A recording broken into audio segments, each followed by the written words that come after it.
Magandang buhay sa lahat. Muli, ito si Sir Hill Manuel Jr. mula po sa New Year High School. So again, this time, guys, we are asked to rotate the given shape 90 degrees clockwise. But babaguhin natin yung center, guys. Our center of rotation is at 1, 2. So, point 1, 2 is located at quadrant number 1. So, pupuntahan natin siya. So, mapapansin nyo, guys, ito yung point 1 and 2. At nag-create ako ng panibagong Cartesian plane. So kanina, yung point A natin is located at 3, 3. Hindi na natin gagamitin yan ngayon.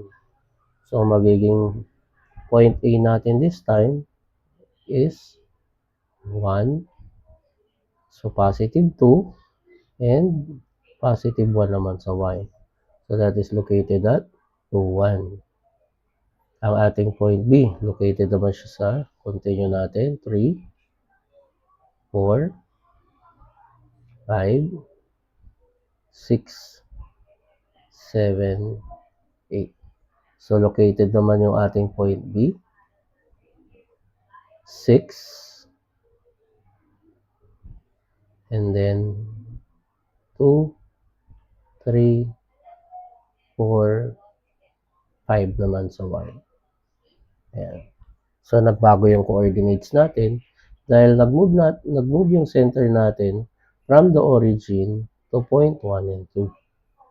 And our point C is located at 8 and 1. At pagkatapos nun, guys, gagamitin natin yung rotation sa 90 degrees clockwise. So, ano na ba yung rule natin pag magro-rotate tayo? 90 degrees clockwise, guys.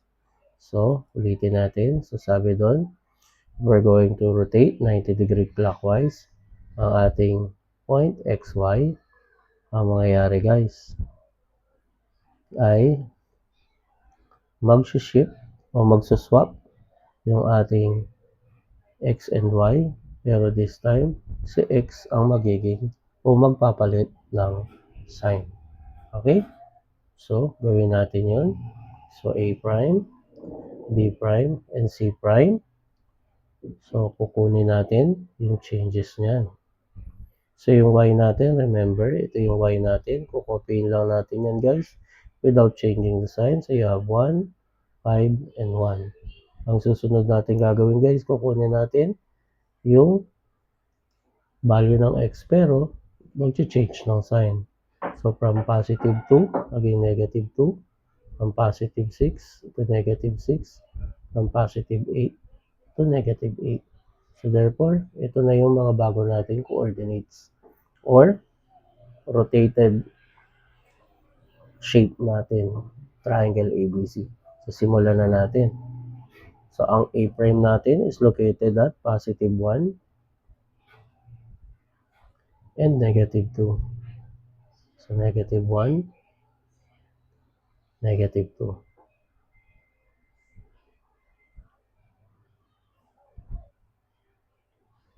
This is other A prime. And next, yung susunod natin, positive 5 and negative 6. Negative 3, negative 4, negative 5, at negative 6. So, positive 5, negative 6. This is our point B. So, that is B prime. Then, yung susunod, positive 1 at negative 8. Supposing, guys, dahil wala na dyan yung value natin, supposing, andito na lang po yung ating negative 8. Ayan. Supposing nandyan si negative 8. Okay, that is our C prime.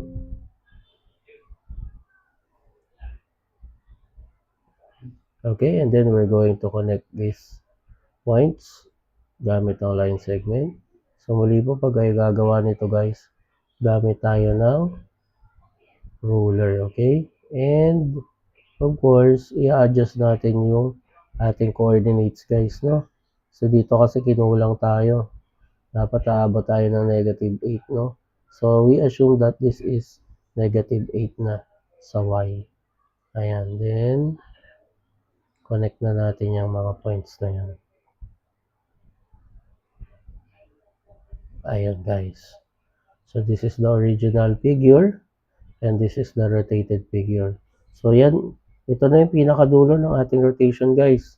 So muli dito, mula sa origin, yung center natin, nag-move to 1, 2. So tandaan niyo guys, ang first move, kailangan makagawa tayo ng bagong Cartesian plane located doon sa given na center natin na 1 and 2. So I hope naintindihan natin. Muli po, this is Sir G. I hope nakatulong tayo.